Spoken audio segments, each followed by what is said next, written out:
The seasonal self, beyond astrology. Reclaiming archetypes as tools for growth, not fate. By now we've explored a compelling idea, that the zodiac signs, long dismissed as pseudoscience, may actually be symbolic echoes of something very real. Not planets, not fate, but the emotional and sensory tone of our earliest environment, the light, rhythm, and atmosphere of the season we were born into. So where does that leave us?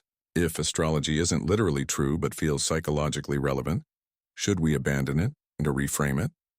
In this final essay of the Seasonal Self series, we explore how to engage with archetypes symbolically, not superstitiously, as a language of development, identity, and emotional meaning. Archetypes are older than astrology. Long before zodiac signs, humans organized life through symbols. The warrior, the mother, the seeker, the trickster. These figures appear across cultures because they mirror something inside us. Universal emotional blueprints, not fixed fates. The zodiac signs, stripped of astrology, are simply 12 emotional archetypes, loosely organized around the rhythms of nature. Leo is not a person born in August. It's an energy, expressive, bold, solar. Pisces is not a destiny. It's a mode of being, dreamy, sensitive, oceanic.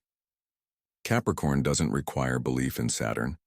It reflects structure, responsibility, endurance. In this view, the signs become psychological metaphors tied not to the sky, but to the timing of emotional development.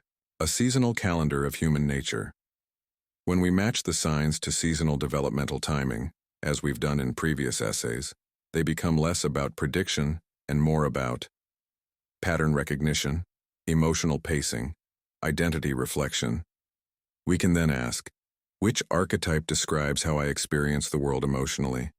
Which ones challenge me, trigger me, fascinate me? Which ones might I need to embody to grow? This is not about being a Libra or Scorpio.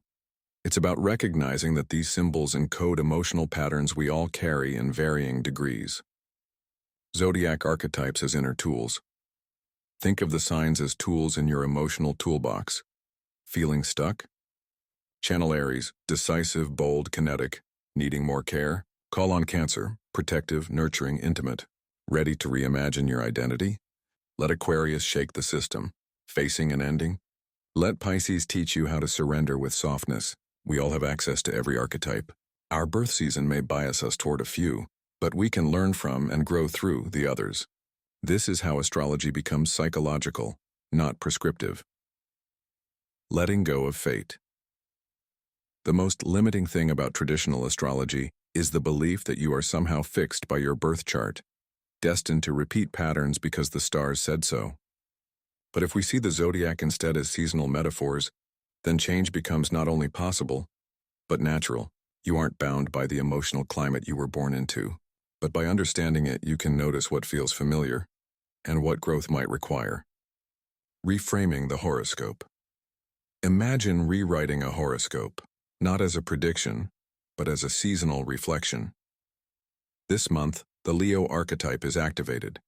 It's a good time to examine how you show up in or hide but in the light. What would it mean to express joy without needing approval? This isn't prophecy, it's symbolic journaling. It's using myth as mirror. The path forward. So here's the invitation. Don't discard astrology because it lacks scientific causality. Don't cling to it as doctrine either. Instead, use it as a poetic system of emotional archetypes, grounded in developmental rhythms and seasonal life. A kind of ancient psychology, waiting to be reinterpreted. Let the signs be stories. Let the seasons be teachers. Let your birth timing be context, not fate. And let yourself evolve through every season, inside and out. The seasonal self has been an experiment in integration, blending psychology, symbolism, seasonality, and story. If you've followed it this far, maybe you've begun to see yourself, and others, not through fate or formula, but through the rhythms of nature and time. And maybe that's the real astrology, not stars predicting who we are, but seasons showing us how we got here, and who we might become.